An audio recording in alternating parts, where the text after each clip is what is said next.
5-6 ঘন্টা জার্নি করি একটা গাড়িতে করে, ওই একই চোখ বাঁধা, হাত বাঁধা অবস্থায়। তা আমি চোখ খুলে দেখলাম একটা আমার সামনে দিয়ে ওই গাড়িটা চলে গেল, সাদা একটা জিপ।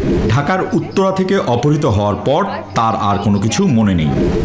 কিছু আইনশৃঙ্খলা বাহিনীর পরিচয়ে সশস্ত্র লোক সাদা পোশাকে আমাকে তুলে নিয়ে যায়, চোখ বেঁধে হাত বেঁধে, এবং এমন একটা জায়গায় রাখে যেটার কক্ষের বর্ণনা আমি তো হবে, যার এক পাশে একটা নালার মতো ছিল, পানির ট্যাপ ছিল, একটা ছিদ্র ছিল যাতে প্রকৃতির ডাকে সাড়া দেওয়া যায়। মেঘালয় আদালতে বিএনপির যুগ্ম মহাসচিব সালাউদ্দিন আহমেদের সর্বোচ্চ 5 বছর কারাদণ্ড হতে পারে। এই মামলাতে সালাউদ্দিন সাহেব তিনি নির্দোষ খালাস পেয়েছিলেন, তাকে কোনো সাজা দেওয়া হয়নি। আসসালামু আলাইকুম।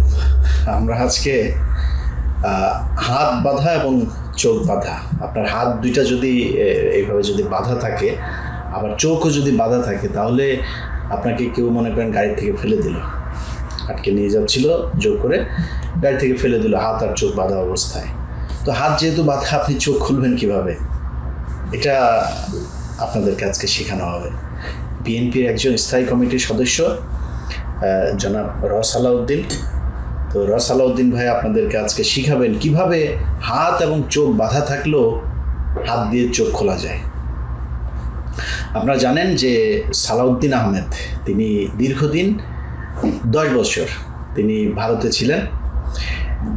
এই ভারতে থাকাকালীন আমরা মনে করি 1975 সালে ভারত শেখ হাসিনাকে নিয়ে যায়, সেখানে নিয়ে 6 বছর তাকে ট্রেনিং দেওয়া হয় এবং 1981 সালে তিনি আবার তাকে দেশে পাঠানো হয়। তারপর থেকে এই বাংলাদেশের যত অলক্ষী যা আছে সব কিছু এই দেশের উপরে ভর করেছিল এবং সবশেষ এই দেশটাকে ভারতের হাতে তুলেই দিয়েছিল শেখ হাসিনা, যার পুরো নজির আমরা গেল 15 বছরে দেখেছি। তো একই ধরনের ট্রেনিং এই সালাউদ্দিন আহমেদকে দেওয়া হয়েছে বলে আমরা মনে করি, এবং সেটা মনে করার পেছনে কতটা শক্তিশালী যুক্তি আছে সেটা আজকের ভিডিওতে আপনাদেরকে দেখাবো।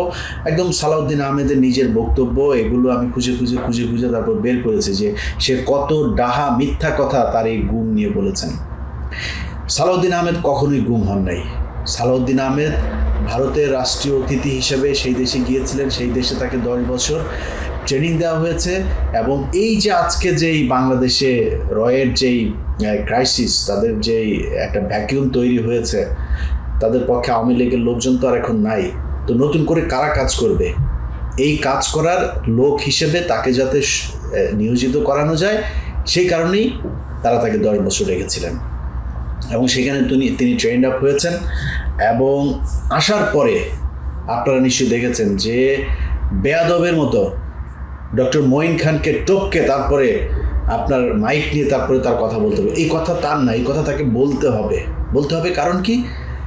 এর কারণ তিনি যেই দিন উত্তরার যে বাসা থেকে তিনি আটক হয়েছিলেন, সেই বাসাতে তিনি এক নারীকে নিয়েছিলেন, এবং ওই নারী সহ এই আইনশৃঙ্খলা বাহিনী তাকে ধরার পরে হতে পারে আমাকে যিনি এই বিষয়টা বলেছেন তিনি যেহেতু নিশ্চিত করেন নাই, বাট হতে পারে সেই মেয়েই হয়তো তাদের ট্র্যাপ, সেই মেয়েকে দিয়েই তার অবস্থান নিশ্চিত করা হয়েছে এবং সেখান থেকে তাকে ধরা হয়েছে। ধরার পরে সেগুলো ভিডিও করা হয়েছে, এবং এখন সালাউদ্দিন যা বলছেন সব কিছু তাদের শিখিয়ে দেওয়া, এটার বাইরে তার যাওয়ার কোনো সুযোগ নাই, কারণ তাদের কাছে সেই মেয়ের তার সাথে সব ভিডিও সব কিছু তাদের হাতে আছে, সে চাইলেও এখান থেকে বের হইতে পারবে না। আচ্ছা, এখন এটা আপনাদের সামনে আমার কোনো প্রমাণ নেই, আপনাদের বিশ্বাস করারও দরকার নাই, এটা আমার আলোচনার বিষয়ও না। আজকে আলোচনার বিষয় হচ্ছে সালাউদ্দিন আহমেদ যে গুম হন নাই সেটার প্রমাণ সালাউদ্দিন আহমেদ নিজে বলবে আপনাদেরকে আজকে। আচ্ছা, সালাউদ্দিন আহমেদ প্রথমে এটা নিয়ে কোনো দ্বিমত নাই, আইনশৃঙ্খলা বাহিনী বলেন, যারাই তাকে তুলে নিয়ে গেছে, তার পরিবার, তিনি, গণমাধ্যম, সব জায়গাতে আমরা একটা জিনিস শুনেছি, তিনি উত্তরের একটা বাসা থেকে আটক হয়েছিলেন। কারা আটক করেছে সালাউদ্দিন আহমেদকে? 12-14 ঘন্টা জার্নি, তারা কি কোনো কথা বলেছিল আপনার সঙ্গে নিয়ে আসার সময় গাড়িতে করে? এগুলো আমার সব চোখ কান বন্ধ ছিল, আমি জানি না। আচ্ছা, এটা খুবই যৌক্তিক একটা বিষয় যে ওনার যেহেতু চোখ হাত পা সব বাঁধা ছিল, যে কারণে উনি দেখেন নাই যে কারা তুলে নিয়ে গিয়েছিল, যেহেতু তারা পরিচয় দেন নাই। এবার চলেন আমরা গণমাধ্যম ওই সময় কি বলেছিল। তার পরিবারের বরাত দিয়ে গণমাধ্যমকে জানানো হয়েছিল যে তাকে ডিবি পরিচয় দিয়ে ডিবির লোকজন তুলে নিয়ে গিয়েছে। শুনি আমরা সেই নিউজের ক্লিপটা। 2015 সালের 10ই মার্চ উত্তরার এক আত্মীয়র বাসায় অবস্থান করার সময় ডিবি পরিচয়ে সালাউদ্দিন আহমেদকে তুলে নেয়ার অভিযোগ করেছিলেন তার পরিবার। ওই বছরের মে মাসে ভারতের মেঘালয়ের শ্রীলং থেকে স্থানীয় পুলিশ সালাউদ্দিন আহমেদকে উদ্ধার করে। আচ্ছা, এখন ধরেন সালাউদ্দিন আহমেদ যেদিন ধরা পড়েন, ওই ধরা পড়ার পর থেকে আজকে পর্যন্ত, একদম যখন আপনি ভিডিও দেখছেন ততদিন পর্যন্ত বাংলাদেশের কোনো সংস্থা কিন্তু এখন পর্যন্ত স্বীকার করে নাই যে কারা নিয়ে গিয়েছে। বাট তিনি ভারতে গিয়েছেন, ভারতে তাকে ফেলে দিয়ে আসা হয়েছে শিলংয়ে। সো আমরা, এটা তো খুবই স্বাভাবিক যে ভারতীয় বাহিনী এটার সাথে জড়িত ছিল, কিন্তু বাংলাদেশের কোনো সংস্থা কিন্তু দেখা করেন নাই।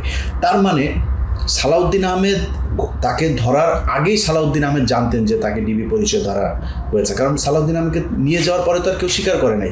সো তার পরিবার জানলো কোথেকে? তার মানে তার পরিবার ওই ধরার সময় তারা পরিচয় দিয়েছিল যে আমরা ডিবি থেকে এসেছি। সালাউদ্দিন আহমেদ বলেছেন তিনি, তার চোখ কান খোলা ছিল, বাধা ছিল, তিনি দেখেন নাই কারা ধরে নিয়ে গেছেন। আপনাকে তো বাড়িতে থাকতেই তারা পরিচয় দিয়েছে ডিবি, তিনি সেটা অস্বীকার করেছেন। কেন অস্বীকার করেছেন? আরও কত কিছু অস্বীকার করেছেন, সেটা ভিডিওতে দেখবেন। আমরা যারাই আটক করুক, এখান থেকে নিয়ে গেল। নিয়ে যাওয়ার পরে কি হয়েছে? সালাউদ্দিন আহমেদকে একটা ভিডিওতে এক সাংবাদিক জিজ্ঞেস করেছিলেন, এরপরে কি হলো? সালাউদ্দিন আহমেদ কি বলে শুনেন। ভারতে যাওয়ার বৈধ কোনো কাগজ দেখাতে পারেনি বিএনপির এই নেতা। পুলিশকে জানান ঢাকার উত্তরা থেকে অপহৃত হওয়ার পর তার আর কোনো কিছু মনে নেই। আচ্ছা, উত্তরা থেকে ওনারে ধরলো, এরপরে আর ওনার কিছু মনে নাই। আমরা এটা বিশ্বাস করি, উনি যেহেতু বলেছেন বিশ্বাস করি। এবার চলেন অন্য আরো গণমাধ্যমে উনি কি বলেছেন সেটা শুনি। কিছু আইনশৃঙ্খলা বাহিনীর পরিচয়ে সশস্ত্র লোক সাদা পোশাকে আমাকে তুলে নিয়ে যায়, চোখ বেঁধে হাত বেঁধে, এবং এমন একটা জায়গায় রাখে যেটার কক্ষের বর্ণনা আমি তো হবে, যার এক পাশে একটা নালার মতো ছিল, পানির ট্যাপ ছিল, একটা ছিদ্র ছিল যাতে প্রকৃতির ডাকে সাড়া দেওয়া যায়। রুফে একটা হাই পাওয়ার ভাল্ব, লোহার দরজা, নিচে খাদ্যদ্রব্য দেওয়ার জন্য একটা জায়গা একটু ফাঁকা ছিল। আচ্ছা দেখেন, কিছুক্ষণ আগে সে বললো সে কিছুই জানে না, কিছুই মনে নেই, উত্তরা থেকে ধরা পড়ে আর কিছুই তার মনে নেই, বলতে পারবে না। আবার এদের কাছে বলছে যে তাকে কিভাবে কত ঘন্টা চালিয়ে গাড়ি চালিয়ে নিয়ে গেল সব তিনি জানেন। এই জায়গাতেও সমস্যা আছে। ধরেন আপনি যদি, যখন একদম ট্রাফিক নাই, তাকে মেঘালয় রাজ্যের রাজধানী শিলংয়ে পাওয়া গেল, তো বাংলাদেশ, তারা তো হেলিকপ্টারে নিয়ে যাওয়া হয়নি, গাড়িতে বাই রোডেই তাকে নিয়ে যাওয়া হয়েছে, নিজস্ব গাড়িতে, একদম যখন ট্রাফিক না থাকে ওই সময় যদি নিয়ে যাওয়া হয়। ঢাকা থেকে তার, যেহেতু পরিবার বলেছে ডিবি ধরেছেন, ঢাকায় ছিলেন, ঢাকা থেকে যদি আপনি সিলেট সীমান্ত পর্যন্ত যান, তাহলে আপনার কয় ঘন্টা, 3 ঘন্টা 4 ঘন্টায় আপনার যাওয়া সম্ভব? তারপরে এটা আমরা খুবই মানে বড় বিষয় নিয়ে আলোচনা করার, আমরা এইটুকু মেনে নিলাম, নিয়ে যাওয়া হলো। মূল খেলা হচ্ছে নিয়ে যাওয়ার পরে তাকে ভারতে তিনাকে নিয়ে যাওয়া হলো। তিনি সীমান্তের ওই পার থেকে গাড়ি একটা ওই পারে আবার রেডি, ওই পারে থেকে নিয়ে গেল, নিয়ে যাওয়ার পরে তাকে ফেললো। তারপরে কি হলো? শিলংয়ের একটা জায়গা, চোখের কাপড় খুলে দেখলাম একটা সাদা জিপ গাড়ি চলে যাচ্ছে। কথাবার্তা শোনা হয়তো আমাকে মনে করলাম আমি মানসিক ভারসাম্যহীন, আমার কথা হয়তো তাদের বিশ্বাস হয় না, আমার পরিচয় তারা হয়তো বিশ্বাস করতে চায়নি জামা কাপড় দেখে, আমার অবস্থা দেখে। তখন তারা আমাকে একটা মানসিক হাসপাতালে নিয়ে গেল। আচ্ছা, এইটা হচ্ছে যে কোনো একটা গণমাধ্যমকে দেয়া বক্তব্য যে তিনাকে সেখানে নিয়ে যাওয়া হয়, নিয়ে যাওয়ার পরে তাকে উদ্ভ্রান্তর মতো লাগছিল এবং লোকজন তাকে, তিনি তার পরিচয় দেওয়ার পরে লোকজন তার পোশাক আচার আচরণ দেখে খুবই স্বাভাবিক, এখান থেকে টেনে হেসে নিয়ে যাওয়া হয়েছে, বর্ডার দিয়ে আবার কাঁটাতার পার হয়ে অনেক দূর হেঁটে হেঁটে তিনি গিয়েছেন, গিয়ে তারপরে লোকজন তারে দেখে চিনতে পারেন নাই, তাকে মানসিক হাসপাতালে নিয়ে ভর্তি করেছেন, রাইট? এটাই তো বললো, তাই না? শুনলেন, গাড়ি থেকে নামার পরে তিনি, গাড়ি থেকে মানুষজন আসলো, এসে তারপরে তার হাত পা চোখ টুক খুললো, খুলে টুলে নিয়ে মানসিক হাসপাতালে নিয়ে গেল। বিশ্বাস করলাম এইটুকু। এবার চলেন আরেক জায়গায় কি বলেছে সেটা শুনি। যখন ওখানে ফেললো তখন আমাকে ওরা বললো যে ইউ আর ফ্রি নাও। তা আমি চোখ খুলে দেখলাম একটা আমার সামনে দিয়ে ওই গাড়িটা চলে গেল, সাদা একটা জিপ। তো পুলিশ এসে আমাকে নিয়ে গেল, ওখানে ভ্রাম্যমাণ পুলিশ টিম ছিল। তারা প্রথমে আমার শারীরিক অবস্থা, জামা কাপড়ের অবস্থা দেখে, আমার কথাবার্তা শুনে তারা আমাকে একটা হসপিটালে নিয়ে গেল, সিভিল হসপিটাল নাম। একটু আগে কি শুনলেন? ওনাকে মানুষজন এসে উদ্ধার করলো, কথাবার্তা বিশ্বাস না করে মানুষজনই নিয়ে গেল মানসিক হাসপাতালে। এখন আবার কি হইল? এখন আবার পুলিশ আসলো, পুলিশ এসে পুলিশ স্টেশনে নিয়ে গেল, তারপরে নিয়ে গেল হসপিটাল, মানুষজনের কোনোই নেই। আচ্ছা, আরেকটু বক্তব্য শুনি, আরেকটু ইন্টারেস্টিং বক্তব্য আছে, সবচাইতে গুরুত্বপূর্ণ বক্তব্য যেটা। ওনাকে গাড়ি থেকে নিয়ে যাওয়ার পরে মানে নামানোর পরে কি হলো, একদম সাথে সাথে কি হলো শুনুন একটু। 5-6 ঘন্টা জার্নি করি একটা গাড়িতে করে, ওই একই চোখ বাঁধা হাত বাঁধা অবস্থায়। তা আমি চোখ খুলে দেখলাম একটা আমার সামনে দিয়ে ওই গাড়িটা চলে গেল, সাদা একটা জিপ। আর আরেকবার এটা আমরা আরেকবার শুনি, এই কথাটুকু আরো একবার শুনি। 5-6 ঘন্টা জার্নি করি একটা গাড়িতে করে, ওই একই চোখ বাঁধা হাত বাঁধা অবস্থায়। তা আমি চোখ খুলে দেখলাম একটা আমার সামনে দিয়ে ওই গাড়িটা চলে গেল, সাদা একটা জিপ। আচ্ছা, এই যে বক্তব্যটা দুইবার শোনার কারণ কি জানেন? ওনার হাত বাঁধা, চোখও বাঁধা। আচ্ছা, হাত বাঁধা, ওনাকে ফেলে দিয়ে গেল, তা আপনি চোখ খুললেন কেমনে? আপনার হাত তো বাঁধা, হাত দিয়ে তো আপনার চোখ খুলতে হবে, আপনি হাত বাঁধা আপনি চোখটা খুলে ফেললেন, এটা কি সম্ভব? এইভাবে পুরো এই যে গুমের ঘটনায় সব কিছু মিথ্যা বানোয়াট কল্প কাহিনী সাজিয়ে নিজে ভিকটিম রোল প্লে করেছেন। পুরো ঘটনাতে তিনি এই যে ভিকটিম সেজেছেন, তিনি আসলে কিছুই না। এটার আইনগতভাবেও যে আমি যা বলছি সেটা হচ্ছে সত্যতা আছে, এটা প্রমাণ করি, চলেন আমরা। সালাউদ্দিন আহমেদকে ধরে নিয়ে যাওয়া হয়।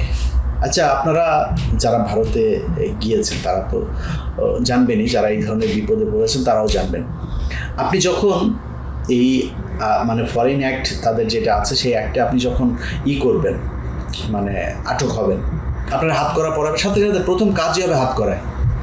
আপনি সালাউদ্দিন আহমেদকে নিয়ে ইউটিউবে সার্চ দেবেন, নিউজগুলো দেখবেন, কোনো জায়গায় সালাউদ্দিনকে কোনোদিনও হাত করা পড়ানো হয় নাই। সব কটা জায়গাতে সুন্দর সাদা পাঞ্জাবি, চেহারা তো সুন্দর, প্লে বয় তো চকলেট বয়, তো মোটামুটি, কিন্তু কোনো জায়গায় তারা হাত করা পড়ানো হয় নাই। কী সুন্দর জামায় আদর করে তারপরে নিয়ে গেল। আচ্ছা, আমরা বিভিন্ন গণমাধ্যমে খালি শুনলাম যে সালাউদ্দিন আহমেদের বিচার চলছে, ট্রায়াল চলছে, এরপরে কি হবে। তারপরে কি হইল? মানে সালাউদ্দিন আহমেদ ভিসা নিয়ে যান নাই, পাসপোর্ট নিয়ে যান নাই সাথে করে, তিনারে জোর করে ডিবি ধরে বা বাংলাদেশের র্যাব বা কোনো একটা সংস্থা ধরে ওই দেশে পাঠাই দিলেন, তিনি ওইখানে পড়ে থাকলেন, কোনো কিছু তো নাই। তাহলে এটা তো অপরাধ। সে অপরাধের জন্য আপনার একদিনও জেল হবে না। সালাউদ্দিন আহমেদের কি কিছু হয়েছিল? শুনেন, আমরা শুনি যে কি হয়েছিল তার। অবশেষে শুক্রবার বিএনপির এই নেতাকে নির্দোষ ঘোষণা করে মামলা থেকে বেকসুর খালাস দেন শিলং আদালত। আচ্ছা, সালাউদ্দিন আহমেদ বেকসুর এই যে খালাস পেয়ে গেল, কেন পেয়ে গেল, কিভাবে পেয়ে গেল? আমার এক ছোট ভাই, আমাদের এক সাংবাদিক, ওর নাম হচ্ছে আহাদ। তো আহাদ সময় টেলিভিশনে কাজ করতো এক সময়, এখনও এখানে থাকে। তো ও আমাকে বলল যে ভাই এই ব্যাপার, আমি সেখানে গিয়েছিলাম। আমি ওর আইনজীবীর কাছে যখন সাক্ষাৎকার নিলাম, ওর আইনজীবী বলল যে এইখানে এই মামলায় 3 থেকে 5 বছরের নিচে সাজা হবে না, এটা ওকে খাটতেই হবে, আমাদের এখানে কিছুই করণীয় নাই। যেহেতু উনি ইমিগ্রেশন পার হন নাই, সো এটা অপরাধ, এখানে কোনো কিছু করণীয় নাই। কিন্তু সময় টিভি সেই নিউজটাও আছে, আমরা একটু নিউজটা শুনি।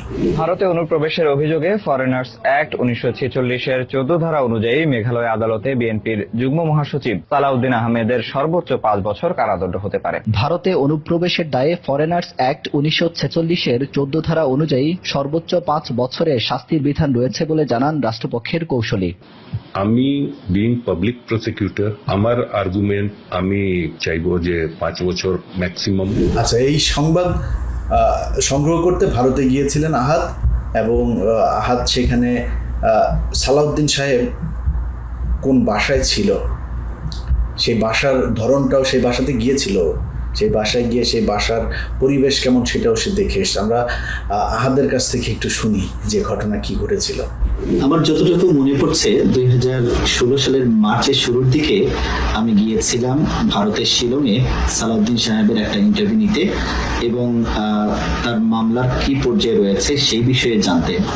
সেখানে গিয়ে টাইমস অফ ইন্ডিয়ায় একজন সাংবাদিক কাজ করেন আমার বন্ধু, তার সহায়তায় সালাউদ্দিন সাহেবের বাড়িতে গেলাম, যে বাড়িতে তিনি থাকেন। সেই বাড়িতে গিয়ে অসাধারণ একটি বাড়ি, যেটা বাংলো বাড়ি। আমি আমেরিকায় আসার আগে এত সুন্দর আমি বাড়ি দেখিনি। সেই বাড়িতে তিনি থাকতেন, কিন্তু সেই বাড়িতে গিয়ে আমি তাকে পাইনি। আমি যতটুকু মনে পড়ছে 12টা বা 1টার দিকে গিয়েছিলাম। তারপরে তাকে না পেয়ে আমরা আদালতে গিয়ে তার মামলার সরকারি কৌশলী যিনি রয়েছেন তার ইন্টারভিউ নেই, এবং সরকারি আইনজীবী তিনি আমাদেরকে বলেছিলেন যেহেতু সালাউদ্দিন সাহেব ভারতে বিনা পাসপোর্টে তিনি অনুপ্রবেশ করেছেন, বিনা ভিসায় অনুপ্রবেশ করেছেন, সে কারণে অবৈধ অনুপ্রবেশের দায়ে তার সাজা হতে পারে সেই দেশে, এবং ভারতের আইন অনুযায়ী তার 3 থেকে 5 বছরের সাজা হতে পারে। আহাদ যখন আইনজীবীর সাথে কথা বলে, সেই আইনজীবীও কিন্তু তাকে বলেছিল সাজা হবে। এটাতে সে খুবই সারপ্রাইজ হয়েছে যে এই মামলায় তারপর সাজা হলো না কেন, সেটা জানে না। আহাদের কাছ থেকে শুনি আমরা। তারপরে আমরা যেটা দেখলাম, যখন এই মামলার রায় হলো, তখন এই মামলাতে সালাউদ্দিন সাহেব তিনি নির্দোষ খালাস পেয়েছিলেন, তাকে কোনো সাজা দেওয়া হয়নি। তারপরে আমরা দেখেছি এটা যখন উচ্চ আদালতে এই মামলা যায়, সেই উচ্চ আদালতেও সালাউদ্দিন সাহেব এই মামলার রায় তার পক্ষে ছিল। এই হচ্ছে অবস্থা। তারপরেও তার কোনো খুশি হয় নাই, আইনজীবী নিজেও জানেন না কেমনে হইল কি হইল। রাজকীয় জায়গায় তিনি থাকতেন, তো তিনার বেকসুর খালাস হয়ে গেল। আচ্ছা, খালাস যখন হইল, খালাস হওয়ার পরে কি হবে? ওই দেশের সরকার তো তারা রাখবে না ওইখানে, তাই না? তারে পাঠাই দিবে এই দেশে, এবং না আসলেও তার কিন্তু সরকার কিন্তু আবার ফের তার বিরুদ্ধে কিন্তু চার্জ আনবে। তিনি বাংলাদেশ সরকারের কাছে ট্রাভেল পাস ছিলেন। ট্রাভেল পাস চাওয়ার পরে তাকে কিন্তু ট্রাভেল পাস দিয়েছিল সরকার, এবং এটারও প্রমাণ আছে, শুনুন। ট্রাভেল পাস হাতে পেয়েছেন বিএনপি নেতা সালাউদ্দিন আহমেদ। গতকাল বিকেলে আসামের গুয়াহাটিতে বাংলাদেশ সহকারী হাই কমিশন কার্যালয় থেকে ট্রাভেল পাস সংগ্রহ করেন তিনি। বাংলাদেশ মিশনের সহকারী হাই কমিশনার রুহুল আমিন জানান, এর ফলে সালাউদ্দিন আহমেদ যে কোনো দিন দেশে ফিরতে পারেন। আচ্ছা, সালাউদ্দিন আহমেদের দেশে ফিরতে কোনো বাধা নাই। ট্রাভেল পাস পেয়েছেন, ট্রাভেল পাস তিনি হাতেও নিয়েছেন। বাংলাদেশের সাংবাদিকরা তার কাছে গিয়েছে, জিজ্ঞেস করেছে যে ভাই দেশে কবে যাবেন। সাংবাদিকদেরকে সে কি বলেছে শুনেন। বন্দি দশা থেকে মুক্ত হয়েও দেশে ফিরতে পারেননি 9 বছর। এই জীবনকে আয়না ঘরের চেয়েও ভয়ঙ্কর বললেন সালাউদ্দিন। আচ্ছা, বাংলাদেশের সাংবাদিকদের কাছে তিনি বলেছেন যে আমি দ্রুত দেশে ফিরতে চাই, আমি দেশে যাওয়ার জন্য উদ্গ্রীব হয়ে আছি, সেই নানান কথাবার্তা বলেছেন।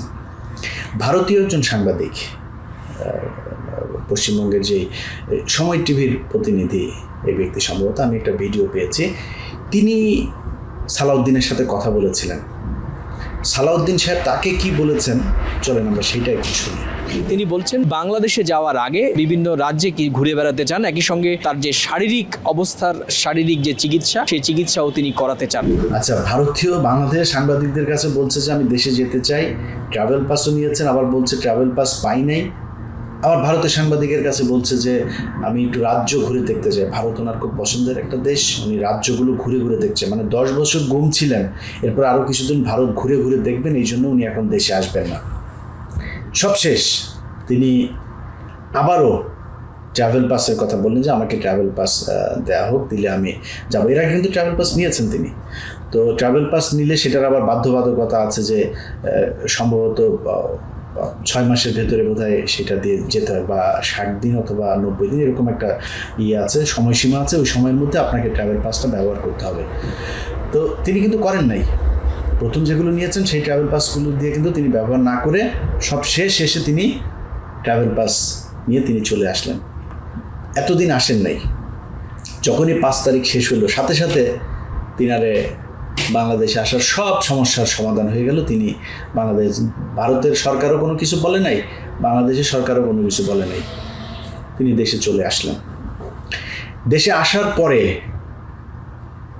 তিনি কি করেছেন, প্রথম দিনেই সালাউদ্দিনের গাড়িতে চড়ে, এস আলমের গাড়িতে চড়ে আপনার সাইফুল আলমের বিমানবন্দর থেকে গিয়েছেন বাড়িতে। এরপরে তাকে শোকজ করা হলো, শোকজ করার পরে তিনি বললেন তিনি জানেন না, কিছু বুঝেন না ভাই, ওনারা যে আনতে গিয়েছে সে একটা গাড়িতে উঠেছেন, মানে ওনাকে কেউ একজন বলেছে আর চট করে উনি ওই গাড়িতে উঠে বসে পড়লেন, উনি কিচ্ছু জানেন না। এই বক্তব্য আপনারা দেখেছেন তিনার ব্যাপারে। রোববার কক্সবাজারে এস আলম মালিকানাধীন গাড়িতে চড়ে সংবর্ধনা নিয়েছেন বিএনপির স্থায়ী কমিটির সদস্য সালাউদ্দিন আহমেদ। আমার পক্ষ থেকে আমি জানতাম যদি যে এই গাড়ি একটি নির্ধারিত কোম্পানির কথা, তাহলে হয়তো আমি সাবধানতা অবলম্বন করতাম। উনি ছোট্ট মানুষ, বাচ্চা ছেলে, উনি জানেন না কার গাড়িতে এসছেন, কিভাবে এসছেন। উনি মাপ চেয়েছেন, মানুষ মাপ করেও দিয়েছে, সব শেষ হয়ে গিয়েছে। এই যে বাসাটা গুলশানের বাড়ি নম্বর 1A, রোড 8, গুলশান 1, এই বাড়িটা উনি নিয়েছেন ইউনাইটেড হসপিটালের যে রাজা মিয়া আছে, এই আওয়ামী দালাল, তার কাছ থেকে তিনি গিফট নিয়েছেন এই বাড়িটা। আমি বাড়ির নাম্বার সব বলে দিলাম, যান খোঁজ নিয়ে দেখেন এবার। সেটা তাকে দেওয়া হয়েছে এবং একজন ব্যক্তির মাধ্যমে, আমি তার নাম বলছি না বা কার কাছ থেকে শুনেছি সেটা আমি বলছি না, একজন ব্যক্তির মাধ্যমে তিনি 50 লাখ টাকা দেশে ঢোকার আগে রাজা মিয়ার কাছ থেকে নিয়েছেন, রাজা মিয়া দিয়েছে। এগুলো নিয়ে বিস্তারিত অন্য আরেকদিন কথা বলবো। আজকে প্রথম পর্ব এই পর্যন্তই থাকুক। শুধু এইটুকু বলে রাখি, ইউনাইটেডের রাজা মিয়ার নামে 5টা হত্যা মামলা। রাজা মিয়ার নামে এই পর্যন্ত অনেকগুলো নিউজ হয়েছে। এই রাজা মিয়া, এই হাসিনার যেই আপনার বিদ্যুৎ খাতে, জ্বালানি খাতের যেই পাওয়ার প্ল্যান্টের সে একজন, তারপরে তারা কোনো কিছু বলে এখন পর্যন্ত সরকারের মানে তার ব্যাপারে কোনোই নেই। এর কারণ হচ্ছে ইউনাইটেডের পুরো ঠিকাদারি নিয়েছে হচ্ছে সালাউদ্দিন। আর এস আলমের যত প্রপার্টি, যা কিছু করা দরকার সব কিছু উনি করছে, সেটা অলরেডি হয়েছে। আমি ওই কারণে ওইটার আলোচনায় গেলাম, ওইটা নিয়ে বিশদ আলোচনা হবে পরের একটা পর্বে, এটা নিয়ে আমরা কথা বলবো। জাস্ট যেটা জানেন না কেউ সেটা বলে রাখলাম, গুলশানের বাড়ি নম্বর 1A, রোড 8, গুলশান 1, এটা রাজা মিয়ার ছিল। রাজা মিয়া তাকে গিফট করেছে, তার কাছ থেকে লিখে নিয়েছে। খোঁজ নিয়ে দেখেন সেই বাড়ি কয়েকদিন আগে ট্রান্সফার হয়েছে, কার কাছ থেকে কার কাছে গিয়েছে, যান খোঁজ নেন। এই হচ্ছে অবস্থা। ইউনাইটেডের রাজা মিয়াকে সেভ করার জন্য যা কিছু করার দরকার সব কিছু করছে। এই ভারতীয় চরগুলোকে ঠেকানোর জন্য ভারত থেকে ট্রেনিং নিয়ে আসা সালাউদ্দিন এখন ঠিকাদারি নিয়েছে, যে কারণে তার কথাবার্তা সব কিছু দেখবেন আওয়ামী লীগের মতো মনে হয়। আমাদের সমস্যাটা ওই জায়গাতেই। ভাই মাগি নিয়ে ধরা খেয়েছেন, ভিডিও আছে, আল্লাহর রাস্তে মাপ চান, আমরা মাপ করে দেব। এনে কেউ বাইতুল মোকাররমের ইমামতির জন্য দিতে আসে নাই, কি বলে ভাইবা দিতে আসে নাই, আমরা মাপ করে দেবো। আপনি পলিটিক্স করেন, আপনাদের মোটামুটি সব কটারই আলুর দোষ আছে, এটা আর লজ্জার কিছু নাই। ভাই বললেন সবারই আছে, ভিডিও কিন্তু সবারই আছে। সবাই মিলে একসাথে বলেন যে ভাই আমাদের টুনটুনির ছবি রয়ের কাছে আছে, বাবা তোমরা যদি ভবিষ্যতে দেখো আমাদের মাপ করে দিও, আমরা সবাই মাপ করে দেবো। কারণ এই বুড়া যেই শালা যেই কটা আছে সব শালারই আলুর দোষ, এই সব শালার সব কটারই ভিডিও আছে। সো এই শালাদের দিয়ে আর কোনো কাজ হবে না। তারেক রহমান বিএনপিকে নতুনভাবে নতুনদেরকে নিয়ে ঢালাওভাবে সাজাচ্ছে এই দলটাকে। আমরা বিশ্বাস করি যে তারা রয়ের কাছে বিক্রি হয় নাই বা ইচ্ছার বিরুদ্ধে তাদেরকে দিয়ে কিছু করাইতে পারবে না। এবং বিএনপির রাজনীতির সাথে যারা থাকে, বাংলাদেশের রাজনীতিতে যারা থাকবেন, সবার কাছে অনুরোধ, ভাই টুনটুনির ব্যাপারে সাবধান। আপনাদের কিন্তু এই আলুর দোষ এর কারণে কিন্তু আমরা পুরো দেশের মানুষ সাফার করব। আমরা বিএনপি নিয়ে আমাদের কোনো সমস্যা নাই, আমাদের সমস্যা হচ্ছে ভারত যেন বিএনপিকে গ্রাস করতে হবে। কারণ বাংলাদেশ, আমরা যদি এখন রাজনীতিকরণের দিকে যাই, আমরা -2 এর দিকে যাই, এটা এই দেশের জন্য ভয়ঙ্কর বিপদ ডেকে আনবে। অতএব আমাদেরকে বিএনপির উপরে ভরসা করতে হবে। সো বিএনপির যাতে ভারতের হয়ে খেলতে না পারে এই দেশের মানুষের ভাগ্য নিয়ে, সেই দিকে আমাদের নজর রাখতে হবে। সেই কারণে আজকের পুরো ভিডিওটা। সালাউদ্দিন ভাই, আপনারা নিয়ে আমার কোনো ক্ষোভ নাই, আপনার সাথে আমার ভালো সম্পর্ক ছিল, ভালো সম্পর্ক থাকবে, কোনো সমস্যা নেই ভাই। আপনি বিপদে পড়ছেন, আপনার কাছে অনুরোধ, হয় রাজনীতি থেকে সরে যান অথবা সবার কাছে মাপ চান যে আমার টুনটুনি ভিডিও আছে, আমি আপনাদের সাথে মাপ চাচ্ছি, ভুল হয়ে গিয়েছে, আর ভুল করব না, করলেও কেউ যাতে রেকর্ড করতে না পারে সেই ব্যবস্থা করেই করব। সাবধানে করেন, যেখানেই করেন চিপা চাপায় নিজের আওতার ভেতরে করেন। তো এটাই হচ্ছে মূল বিষয়। আমার মনে হয় বিএনপির যারা সালাউদ্দিনের হয়ে তারপরে আমাদের ছবি দিয়ে ঝাড়ু মিছিল, জুতা মিছিল করেছেন, ভাই আপনারা নিয়ে মানে আলোচনা করা, আপনার নিয়ে কথা বলার ওই সময় সুযোগ কোনোটাই নাই, সব বলাও যাবে না।